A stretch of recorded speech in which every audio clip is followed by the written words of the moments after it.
திளைப்போமே. 1824 நின் திருவிளையாட்டு ஆர் ஓத வல்லரே. ஸ்ரீ மாதவ சிவஞான சுவாமிகள் விளக்குகிறார். ஒரு கற்பத்தில் ருத்ரனை முன்னதாக படைப்பாய், ஒரு கற்பத்தில் திருமாலை முன் படைப்பாய், அடுத்த கற்பத்தில் பிரம்மனை முன் படைப்பாய், பிரிதொரு கற்பத்தில் மூவரையும் ஒருங்கே படைப்பாய். முதலில் படைக்கப்பட்டவர் மற்ற இருவரையும் படைக்கும்படி செய்து அருளுவாய்.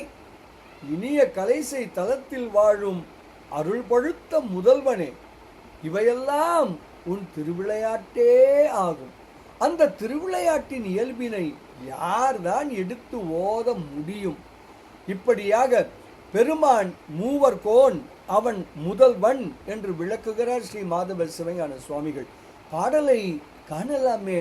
ஒரு கற்பத்தினில் அரணை முன் படைப்பாய், ஒரு கற்பத்தினில் அரியை முன் படைப்பாய், மறு கற்பத்தினில் அயனை முன் படைப்பாய், மறு கற்பத்தினில் மூவரை ஒருங்கே தருவை.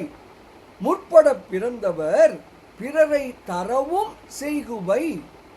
நின் திருவிளையாட்டு அருள் பழுத்த தென் கலைசை வாழ் முதலே, ஆர் அறிந்து எடுத்த ஓத வல்லவரே என்று ஸ்ரீ மாதவ சிவஞான சுவாமிகள் தனது கலைசை 10 அந்தாதி எனும் அற்புத நூலின் 36வது திருப்பாடலில் மிக தெளிவாக விளக்குகிறார்.